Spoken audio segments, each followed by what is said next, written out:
kind of entertainment was like the fun. I used to do it just for fun.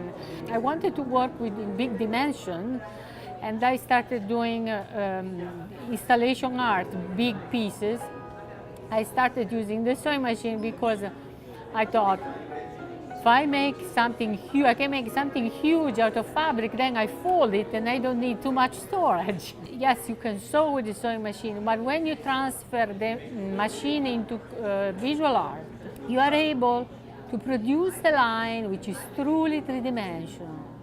And so because of the movement through space of a line, you have the time that gets included in the work. Because a page is a unit of time. Your present is here and your future, you don't see it yet, but it's in the other side. When you turn the page, you find what was your present, but now is your future, and is also the memory of your past. And this is possible because of the sewing machine line that embraces the two sides of the paper.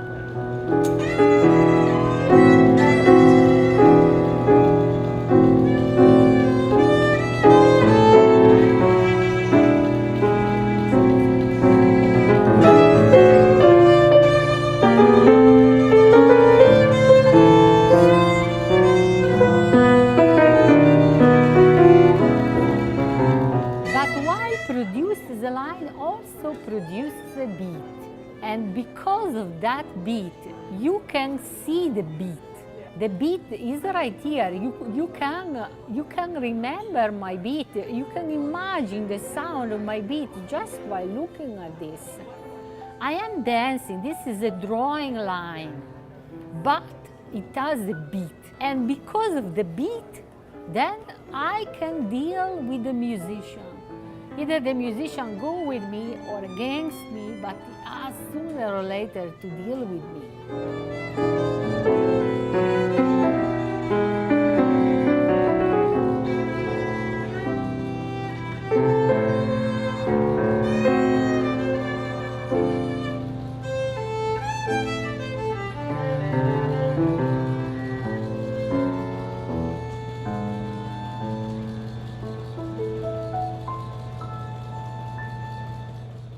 So delighted with what she and her musician friends, Rosie and Edith, came up with this evening. I had seen them perform in the past, but tonight was a spectacular event where they combined new things with the sewing and the violin and piano that I had never seen before.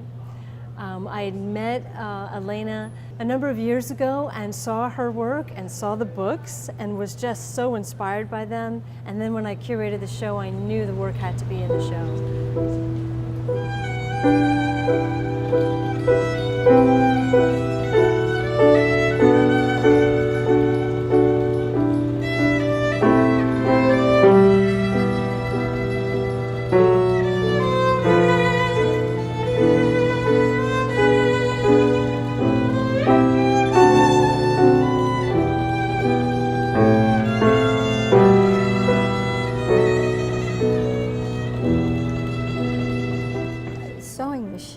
Not something that you would imagine to work with music.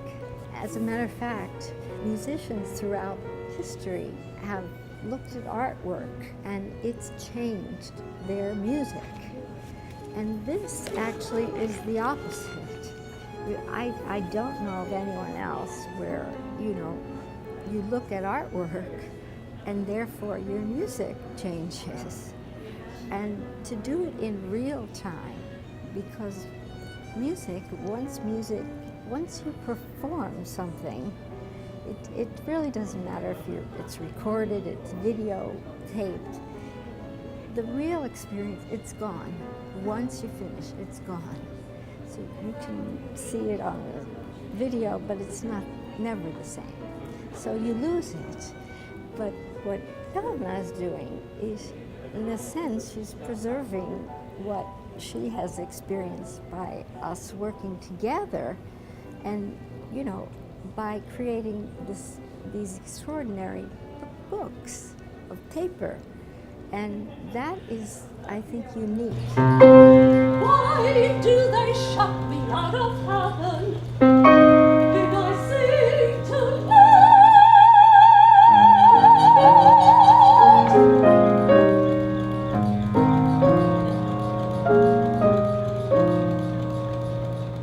I think first it was Elena's idea to work with a musician, bring visual art and music together.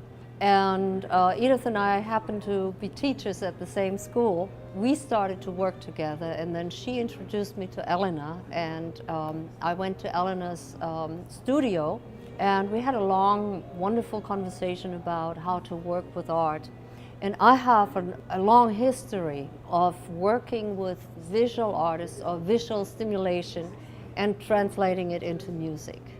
When Edith invited me to work with the both of them, and when I was at Elena's studio, it was immediately clear that all of that, that experience and the classical music and all of that can be integrated into one nice stream. You know, and Elena talks about the thread, you know, that starts. It has a start and an end, and it's a beat because of the sewing machine, which gives the whole thing some kind of a surreal environment, because the sewing machine always has a different beat than the music. You know, it can't be together, but oddly it works.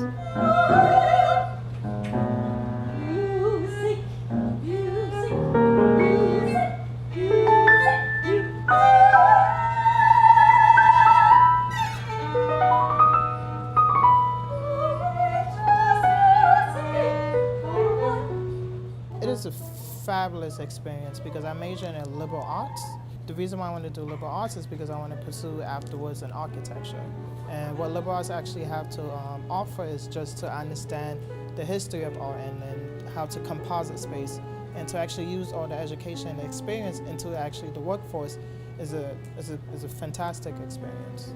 It was just really great to actually, for tonight, for me to actually witness one of the artists too, you know, had such a really unique way of showing her work, not only through the medium of pencils and paper, but through a live, so she can, you know, engage the audience with her love of both music and her medium of what she does with her art. I don't believe a lot of people realize it, because when you go into the gallery, you see people just looking at art. There's a lot of behind the scenes that goes on before you even get to view the art. Bringing the artists together, preparing, installing the art. And it's a beautiful experience as being able to really understand an art gallery and understand the way it works. It makes you have a more, I guess you could say, love for art.